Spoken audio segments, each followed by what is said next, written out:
Hey everybody. Well, I figured since our fundraiser stalled again, I needed to try to make a personal appeal, face to face, voice to voice, in person, sort of, by video.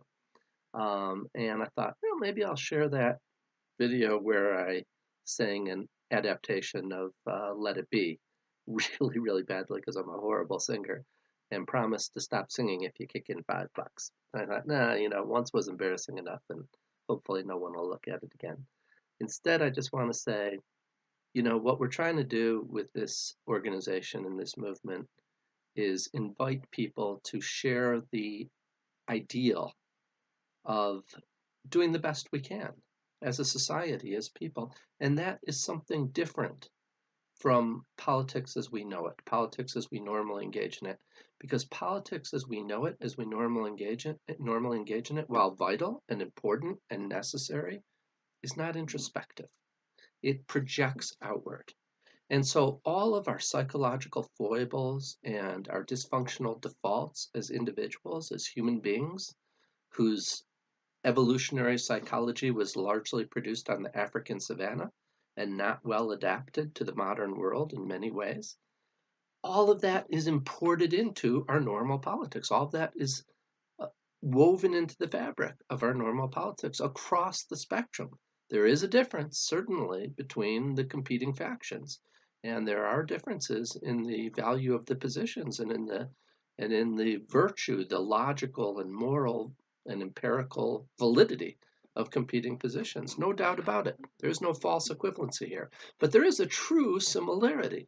And the true similarity is that we're all laden with false certainties. We're all laden with a tendency toward ideological tribalism.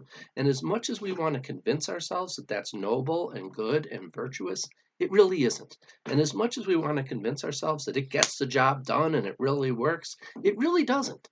The most successful social movements in history, sure, have had elements of that in them, but they've been successful by mitigating those elements somewhat, by disciplining people to be more tolerant of those who disagree with them, to be more restrained in how they advocate for their position, to use civil disobedience rather than uncivil disobedience, to create a welcoming and inviting alternative to which people can say, "Wow, it's hard to deny the validity of that." Because it's easy to deny the validity of people who are angry. It's easy to deny the validity of people who are indulging in righteous indignation. It's hard to deny the validity of people who are really trying hard in a disciplined way to be reasonable, to be tolerant, to be empathetic, and to be restrained. So, transcendental politics is all about working out the details of how best to do that and inviting people to join in that movement. It's really the movement of doing the best we can do, defined as trying to figure out what the best we can do is, using the techniques, the methodologies, the tools available for developing a better understanding and insight, using empirical information, using professional practices, using academic research, using knowledge that exists and the entire corpus of human historical experience to form the foundation of a movement that is, let's do this right. Let's work at being the kind of people who can create a more rational, more imaginative, more empathetic, more humble, and more humane world. Not just issue by issue, not just in isolated ways, but as an overarching social movement that includes all of those issues, that includes all of those component movements, that includes multitudes of community organizations and multitudes of efforts by multitudes of people, but creates a coherence, an overarching coherent paradigm that we all can identify with and refer to and draw on and evolve with as we continue this ongoing millennial effort of creating a wiser, more humane world together. Because isn't that what reasonable people of goodwill are doing? Trying to create a wiser, more humane world together? And doesn't that require a certain amount of discipline, a certain amount of organizational effort, a certain amount of willingness to work together with others who share that vision of what being a human being really is all about. So we're just trying to pull together a total of $1,000 by early May.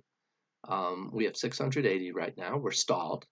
We'd like to make it the rest of the way. Originally I was identified 1,500, but then dialed it back. It will be enough for us to attend a few fairs and festivals. And there's some that I have my eyes on in the Denver area.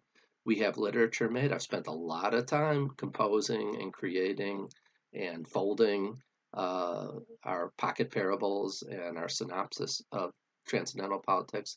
I've spent some time on these videos. I've spent time working on the handbook and on the larger treatise. The handbook is nearly completed. The larger treatise is about half completed. There's a lot going on, and we're drawing on a lot of valuable information and valuable professional practice to create a viable paradigm that people can identify with and work through and rally around and rally to. That is simply, what would rational, compassionate people do if they organized to create a more rational and compassionate world? What steps would we take? What would be the framework? What would be the paradigm? And working methodically, diligently, with effort to continue to work out what that paradigm is. And it's really surprising as when you make that effort, when you dig down into it, when you draw on the corpus of research and knowledge that we have available to us, it's pretty amazing how sophisticated, how workable, how real and implementable that paradigm is. So please join us, help us out, kick in $5 so that we can take this zygote of an idea, this zygote of an organization, and turn it into a vibrant force in the world. And who knows, this organization, this movement, or something like it, someday can germinate and grow and blossom and bear fruit in surprising ways. I don't know if it's going to be transcendental politics or not, but the effort, the experimentation, the ongoing attempt to create movements like this that are bigger than individual issue movements, that are bigger than individual political movements, but that combine introspection with a desire to create a better world, that combine policing ourselves with helping others to become more reasonable, more compassionate, kinder, more humble, and more humane people. Because if we work as a society, as a local community, as a national society, as a global society, if we work toward that goal